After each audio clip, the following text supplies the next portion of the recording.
Bonjour à tous, j'espère que vous allez bien. Je vous souhaite la bienvenue sur cette chaîne YouTube dédiée à la compréhension du métier de chargé d'études courant fort, courant faible dans le bâtiment. Aujourd'hui, nous allons voir la réalisation des pièces électriques courant fort, courant faible en phase APS. N'oubliez pas de vous abonner, de liker la vidéo et de poser vos questions en commentaire. J'ai hâte d'échanger avec vous comme d'habitude. Alors, dans cette vidéo, déjà dans la précédente vidéo, nous avons exploré le programme technique et fonctionnel d'une école. Aujourd'hui, nous allons rester sur ce projet, donc sur ce principe-là, et avancer en utilisant les plans architecturaux fournis par l'architecte. Donc voilà, déjà on va faire un petit résumé de ce que nous avons vu précédemment. Donc nous avons vu que les pièces à fournir en phase APS sont le plan de distribution principal, la notice sommaire et l'estimatif sommaire. Donc, ce sont ces trois pièces-là que nous devons fournir en APS. Et donc là, nous allons commencer par le plan de distribution principal. Nous avons vu que pour réaliser les plans de distribution principal, le plan de distribution principal, pardon, courant fort, courant faible, il fallait partir sur la base des plans architecturaux. Donc là, on va voir, on va ouvrir le plan architecturaux, les plans architecturaux transmis par l'architecte. Alors là, j'ai ouvert le fichier AutoCAD. Alors si AutoCAD ou le logiciel AutoCAD ne vous dit absolument rien, je vous prie de bien vouloir l'écrire en commentaire et je serai ravie de vous présenter le logiciel et vous montrer un peu comment nous l'utilisons parce que c'est un logiciel qui est quand même assez important pour nous. C'est sur ce logiciel-là que les archis travaillent et c'est également sur ce logiciel-là que nous, en tant qu'ingénieurs en électricité courant fort, courant faible, nous travaillons. Donc voilà, donc j'ai ouvert le fichier AutoCAD. Vous pouvez voir ici qu'on a un plan avec plusieurs salles de classe. On a l'entrée principale qui doit être ici. Déjà, l'entrée principale pour avoir accès à la parcelle, c'est ici. C'est pas encore dessiné. Normalement, on a une porte ici, un portail ici, un portillon. Donc on entre, quand on entre, ici on a une deuxième porte. Et on a à gauche deux secrétariats, on va dire, et un bureau de direction. Ensuite, à droite, on a une salle de pause, un local technique, une bibliothèque. Et ensuite, on a des salles de classe. Ici, là, ce sont des escaliers qui sont représentés. Mais j'ai choisi de ne pas vous présenter les autres niveaux pour ne pas rallonger la vidéo et pour que ça soit plus clair pour vous. Donc voilà, donc l'archi nous transmet ce plan-là et c'est sur ce plan-là que nous serons amenés à travailler. Donc moi, j'avais déjà fait j'avais déjà travaillé dessus, mais voilà, je vous présente mon travail. Alors nous, en tant qu'ingénieurs courant fort, courant faible, là, on prévoit un coffret de branchement. C'est à partir de ce coffret-là que le bâtiment sera alimenté électriquement. Donc pour être plus clair, là, ce coffret-là, il est en limite de propriété. Et on va se dire que les plans des réseaux, c'est faux, les réseaux électriques. On a vu sur nos DICT qu'on avait un réseau électrique qui passait devant la parcelle. Et donc, nous, on se dit que prévoir notre coffret ici, c'est bien. Donc, ça pourrait convenir, hein, sous réserve que le distributeur d'énergie le valide. Donc, voilà. Nous, après, ça, ce n'est qu'un principe. C'est en phase de réalisation que ce principe-là est validé ou pas. Donc voilà, donc à partir de ce coffret de branchement, on vient alimenter notre TGBT, tableau général basse tension, qu'on place dans le local technique qui est là, qui avait déjà été prévu par l'architecte. Donc naturellement, on prévoit notre TGBT à cet endroit-là. Et ensuite, à partir du TGBT, on a des schémas de câbles. Ici, c'est en rouge, ce sont des schémas de câbles. Hein. Je vais un peu zoomer. Ce sont des schémas de câbles courant fort qui sont représentés de cette manière. Donc, voilà, à partir de là, on va alimenter. Enfin, on a un schéma de câble qui est perpendiculaire à ce schéma de câble, ensuite qui entoure presque la cour. Et donc, c'est à partir de ce schéma de câble qu'on va alimenter, en partie des câbles qui sont dans ces chemins de câbles qu'on va alimenter chaque salle de classe, pardon. Donc, si on a par exemple 6 luminaires ici, donc on aura un câble qui va arriver ici et qui va alimenter les 6 luminaires.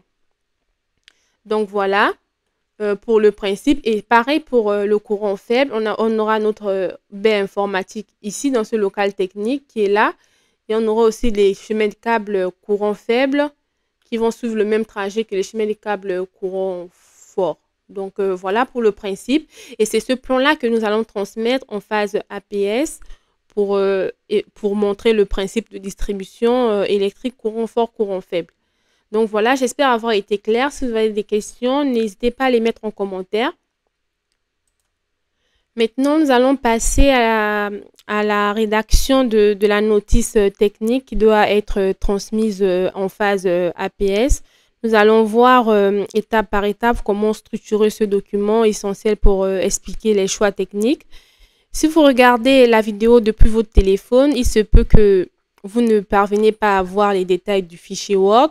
Donc, je vous invite à regarder la vidéo plus tard sur votre ordinateur pour pouvoir bien identifier chapitre par les chapitres. Et voilà. Donc, voilà. Donc là, j'ai ouvert la notice. Donc, c'est une notice type avec les différentes infos qu'il faut éventuellement avoir dans une notice. Là, on a naturellement la page de garde. Donc, c'est écrit notice technique. Il y a une petite erreur, mais c'est pas grave. Notice technique, c'est bien notice technique. Pardon pour cette petite erreur. Alors, on écrit aussi le projet, le nom du... Bon, on écrit... normalement, c'est la dénomination du projet. Donc là, j'ai juste mis le projet de construction d'une école. Ça aurait pu être projet de construction d'une bibliothèque ou même autre chose. Donc là, on met la phase, on met le nom de la maîtrise d'ouvrage, l'adresse de la maîtrise d'ouvrage, si vous le souhaitez. Donc, tout dépend de vous et de vos sensibilités. Et donc, après, on a le sommaire du lot CFO-CFA. Donc, dans le sommaire, on a la première partie, l'objectif de ce document, le récapitulatif des travaux à réaliser, pardon. La description des travaux courant fort et naturellement la description des travaux courant faible. Donc, voilà. On va aller dans le vif du sujet. Donc là, objet. J'ai souligné en jaune, mais c'est vraiment un fichier Word type que vous pouvez mettre à jour en fonction de votre projet. Donc là, c'est écrit le présent document a pour objectif la description des travaux d'électricité courant fort et courant faible à mettre en œuvre dans le cadre du projet de construction d'une école. Alors, de construction. Ah, c'est en majuscule. Bon, c'est pas grave. Je veux effacer. De construction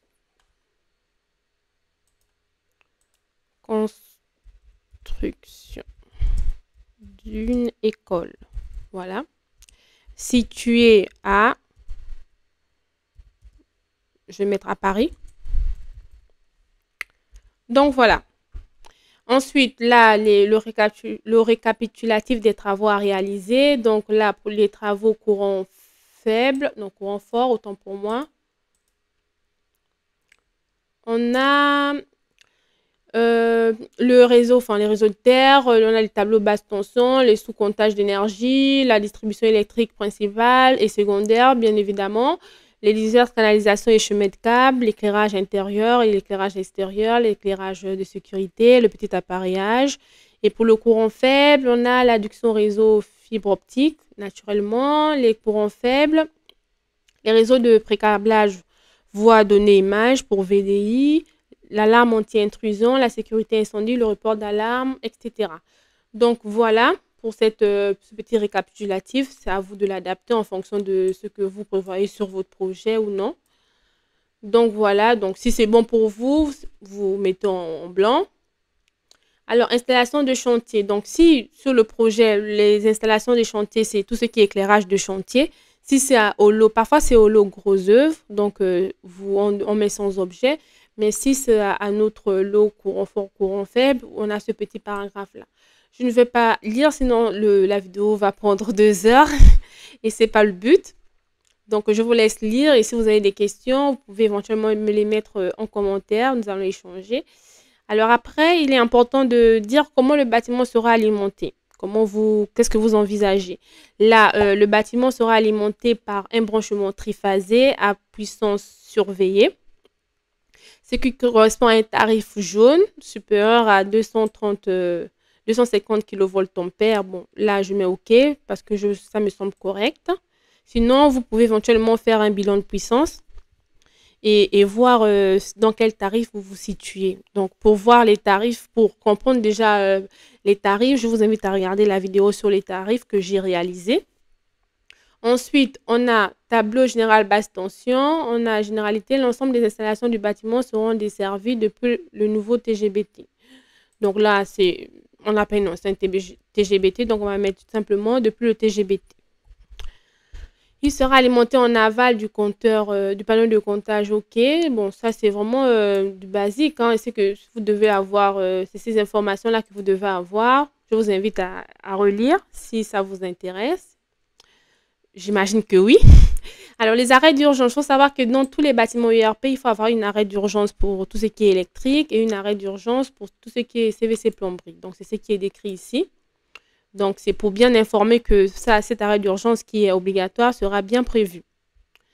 Le réseau équipe potentiel, ça c'est normal. Ça aussi, ce sera prévu. Là, vous indiquez simplement qu'il y aura, il y aura un réseau de terre dans le bâtiment. Il y aura un piquet de terre et voilà. Ça, vous l'indiquez. Après, lors de la phase Pro DCE, on va détailler, mais là, simplement, ces informations-là doivent être simplement sommaires. Donc, distribution électrique. Donc là, on dit la distribution assurera l'alimentation de tous les circuits depuis les différents tableaux. Voilà, ça c'est du basique. Hein. Je ne veux pas rentrer dans les détails ou lire, sinon ce que vous devez retenir, c'est que vous devez avoir ces infos-là sur votre notice. Dire que vous aurez un tableau et comment sera la distribution, si on aura des chemins de câble ou pas, si vous avez des goulottes ou pas, voilà. Donc, le petit appareillage, bon, l'entreprise doit entendre par petit appareillage les interrupteurs. Donc, là c'est simplement dire que les interrupteurs, les prises de courant et autres seront bien prévues et voilà. Et là, on indique un peu combien de prises de courant il faut avoir, il faut prévoir, que nous prévoyons éventuellement par salle de classe ou dans les bureaux. Donc là, vous devez adapter en fonction de ce que vous envisagez ou ce que le programme demande aussi. Donc voilà, si par exemple dans votre programme, on vous demande que dans chaque salle de classe, il faut avoir par exemple 5 prises, vous devez identifier 5 prises normales. Donc là, vous mettez 5 prises normales. S'il n'y a pas de prise, on imagine qu'on vous demande 5 prises normales et pas de prise ondulable. Donc vous supprimez. Si on vous demande des prises RJ45, 2 prises RJ45, ça vous laissez. Donc voilà. Et ici, vous indiquez un peu la marque. Ça, c'est la gamme de petit appareillage. Là, on dit éventuellement qu'on doit prévoir de la gamme Audace de la marque Schneider. Ça peut être aussi une autre gamme de la marque Legrand. Donc, voilà. Ensuite, la commande d'éclairage. Là, vous dites comment seront commandés l'éclairage. Commande d'éclairage intérieur. Là, dans les circulations, vous dites si c'est sur détecteur de présence ou si c'est sur interrupteur. Dans les sanitaires, ici, on dit que ce sera sur détecteur de présence avec temporisation de 5 minutes. Donc voilà, vous ajoutez vos pièces. Exemple, là, on a des salles de classe. Donc, vous ajoutez salle de classe. Salle de classe. Et vous dites sur interrupteur, commander. Commande, éclairage sur interrupteur ou détecteur. Interrupteur. Donc, c'est simple. Hein. Après, dans les bureaux, s'il y a autre chose, vous pouvez mettre salle de classe, bureau. Donc, voilà. C'est comme ça que ça doit être rempli. Pour harmoniser un petit peu. Voilà. Ensuite, l'éclairage intérieur. On dit que l'éclairage intérieur doit être conforme à la norme. Ça, c'est la norme qui nous dit un peu comment ce qu'on doit suivre en termes de enfin, les coefficients à suivre. Donc, c'est la norme EN 1464-1. Voilà, ça, je peux éventuellement vous présenter cette norme si ça vous intéresse. Ici, on a les niveaux d'éclairement et les uniformités à respecter en fonction de type de local. Donc, ici, on dit que dans les circulations, on a 200 lux. On va se dire que dans notre programme technique et fonctionnel, la maîtrise d'ouvrage nous demande de respecter ces lux-là. Auquel cas, si c'est pas le cas, on se dit, par exemple, là, on n'a pas de cabinet de kiné, donc on va effacer tout ça. Salle de pause, oui, on l'a. On va supprimer cette ligne. Escalier, bon, on a les escaliers. Plateau technique, bon. Il faut savoir que là, je supprime cette ligne-là parce que cette notice-là, c'est une notice type que nous avons. Donc, il faut l'adapter en fonction du projet sur lequel vous travaillez. C'est pour ça que vous voyez que je supprime certaines lignes qui n'ont rien à voir avec le projet. Sanitaire, oui, on a des sanitaires. Donc, voilà. Donc, vous vous adaptez. Si, par exemple, la salle de pause, on ne vous demande pas 300 lux, on vous demande 400 lux, vous mettez 400 lux. S'il y a d'autres salles qui sont sur votre projet, vous rajoutez et vous mettez le nombre de lux qui correspond. Donc, voilà.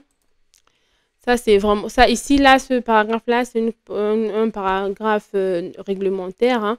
Conformément à l'arrêté du 1er août 2006 relatif à l'accessibilité aux personnes handicapées. Donc, voilà, ça, c'est simplement réglementaire. Alors, ensuite, là, vous avez le choix de vos luminaires. Donc, pour le choix des luminaires, franchement, en phase APS, vous n'avez pas à vous casser la tête, sauf si vraiment l'architecte vous dit qu'elle veut, enfin l'archi, bon je vais parler au féminin, mais si l'archi vous dit que il veut un type de luminaire, là vous pouvez quand même l'inclure, mais sinon dans cette phase-là, il ne faut pas vraiment vous casser la tête parce que ce sera toujours amené à changer.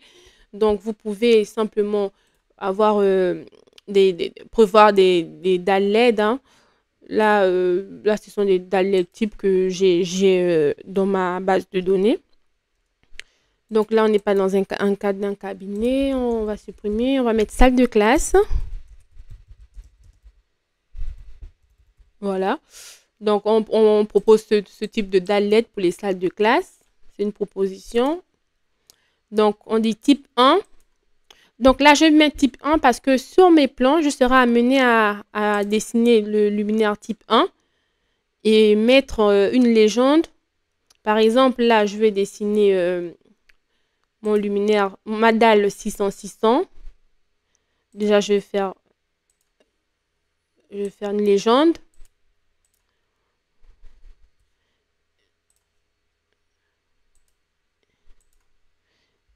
Et du coup, copier.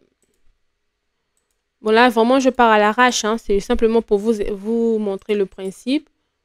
Voilà. Donc là, je fais copier-coller. Oh non, pardon.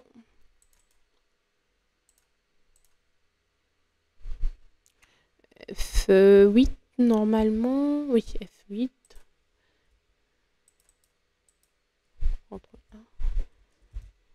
Légende. Donc là, j'ai ma légende. Et ensuite, je viendrai écrire, par exemple, luminaire type 1. Échappe. CTRL A. Luminaire type 1. Voilà. Il faut savoir que, bon, là, tout à l'heure, je vous ai présenté ce plan-là comme plan APS. Mais je n'ai pas mis la légende. Donc, il va falloir que il faut que je fasse une légende en mettant, par exemple, là, je mets dans la légende, copier.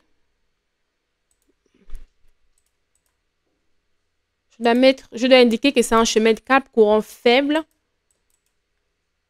Je dois indiquer que ça, c'est un chemin de cap courant faible. Du coup, je dois l'écrire ici dans la légende. Donc, ainsi de suite, même le TGBT, je dois le mettre dans la légende et puis écrire TGBT, tableau général basse tension. Là, je dois aussi mettre ici le coffret dans la légende et puis l'indiquer. Donc, ça, je ne l'ai pas fait parce que je suis allée un peu vite. Donc là, pour notre luminaire type 1, là, je dessine là, je pars vraiment à l'arrache, hein. Normalement, ça doit être dessiné. Et ensuite, j'ai dit que ce luminaire-là était dans la salle de classe. Voilà, salle de classe. Donc voilà, par exemple. C'est pas comme ça qu'il faut faire, mais je vous montre. C'est simplement pour vous montrer à quoi correspond, pourquoi je mets un luminaire type 1, pourquoi je mets un luminaire type 2. Donc voilà. Donc le type 2, ce sera dans le bureau, par exemple, hein. J'aurais pu mettre le luminaire type 1 dans les bureaux également, mais c'est simplement pour vous montrer le principe. Et voilà. Et le luminaire type 3, je vais mettre sanitaire, donc je laisse sanitaire. Et le type 4, extérieur. Voilà, ainsi de suite, hein, ainsi de suite. Je ne vais pas m'attarder là-dessus. Alors, l'éclairage de sécurité, là, c'est simplement pour indiquer qu'il sera bien prévu un éclairage de sécurité. Voilà, qui permet en cas de coupure d'éclairage normal, on aura l'éclairage de sécurité. Ensuite, alimentation pour les autres corps d'État. Là, j'indique qu'on aura des alimentations aussi pour les... Enfin, on va prévoir les alimentations pour les équipements CVC plomberie et pour les autres corps d'État si c'est nécessaire. Donc là, ça c'est fini pour ce qui concerne le courant fort. On passe au courant faible. Donc, courant faible, on dit qu'il sera prévu un raccordement fibre optique. Je vous laisse lire. Enfin, je vous laisse faire une pause et puis lire le paragraphe. Parce que là, nous sommes déjà à 21 minutes. Donc, ça va être c'est déjà un peu trop long pour moi. Alors, ensuite, ici, on a un réseau de pré-câblage VDI. On a les généralités. On indique qu'on aura une baie générale dans le local technique. C'est ce qui est écrit ici. Et on dit que l'ensemble du pré-câblage voix, données, images sera prévu dans le cadre du projet. On indique qu'on va bien prévoir ce pré-câblage. La description principale sera essentiellement réalisée par câble posé sur chemin de câble. C'est ce que je vous ai indiqué sur mes plans. Donc voilà. Donc je vous laisse lire. Et ça, c'est les caractéristiques de notre baie de brassage. Ici, on dit qu'on aura un réseau Wi-Fi. Voilà, on indique un peu qu'il sera prévu des switches. Et voilà. Et ensuite, on dit que ici, on nous dit qu'on aura une étude pour savoir le nombre de bornes qu'il faut prévoir pour qu'il y ait du réseau Wi-Fi partout dans le bâtiment. Après, en termes d'interphonie, contrôle d'accès, on dit qu'on va respecter la réglementation handicapée, c'est ce paragraphe. Après, on nous dit pour la vidéophonie qu'il sera prévu une platine vidéophonie à l'entrée reliée à un moniteur intérieur situé dans le bureau de la secrétaire. Donc voilà, la platine sera de marque. Vous devez indiquer la marque. Là, je vais indiquer une marque française, Hurmet, ou techniquement équivalent. Donc, Hurmet ou une autre marque, ou une marque ou Castel. Voilà. On n'est pas là, on ne doit pas rentrer trop dans les détails en phrase APS. Donc, je ne rentre pas trop dans les détails. Là, ce que vous devez savoir, comprendre ici, c'est que là, dans notre bâtiment, on prévoit une platine à l'entrée. Et depuis cette platine-là, un appel pourrait être émis pour qu'au niveau du bureau, on puisse pouvoir ouvrir la porte. C'est simplement le résumé de ces deux lignes c'est ce que vous devez retenir. Donc, après, je dis qu'il sera prévu une alarme anti-intrusion. Donc, le système de détection intrusion filaire sera prévu au point d'accès d'extérieur du bâtiment, dans tous les locaux du rez-de-chaussée. Donc, oui, on va prévoir des détecteurs volumétriques au rez-de-chaussée. Donc, là, je ne vais pas, une fois de plus, rentrer dans les détails. Il faut savoir que ce paragraphe-là doit être présent dans notre notice. Alors, la sécurité incendie. Alors là, on va dire que notre bâtiment est de type... alors, le type ici, c'est un C'est une école, donc normalement c'est de type R. Normalement, c'est pas U. R, si je ne me trompe pas. Et le contenu de la structure et de ses futurs usagers, nous prévoyons la mise en place d'un SSI de catégorie. Normalement, c'est catégorie E. Alors, vous me demanderez comment je sais tout ça. Je vais vous faire une vidéo là-dessus pour déterminer les catégories des bâtiments si vous le souhaitez. Donc, voilà. Donc, catégorie E. Donc, les composants du système, non, ça, c'est plus valable. En catégorie E, c'est juste des diffuseurs sonores et des DM, détecteurs manuels, déclencheurs manuels, autant pour moi. Donc, juste cette ligne-là, ça suffit pour la notice. Et enfin, on prévoit un tableau d'alarme technique qui fera les reports d'alarme sur les équipements CVC plomberie et même les TGBT. Là, on n'a pas de GTC, donc on va supprimer tout ça. Donc, en cas de problème, on aura une remontée d'alarme au niveau du tableau de report d'alarme. Donc, voilà. Pour tout ce qui est de la notice, j'espère ne pas avoir été trop rapide, mais bon, je ne peux pas être plus dans les détails que ça.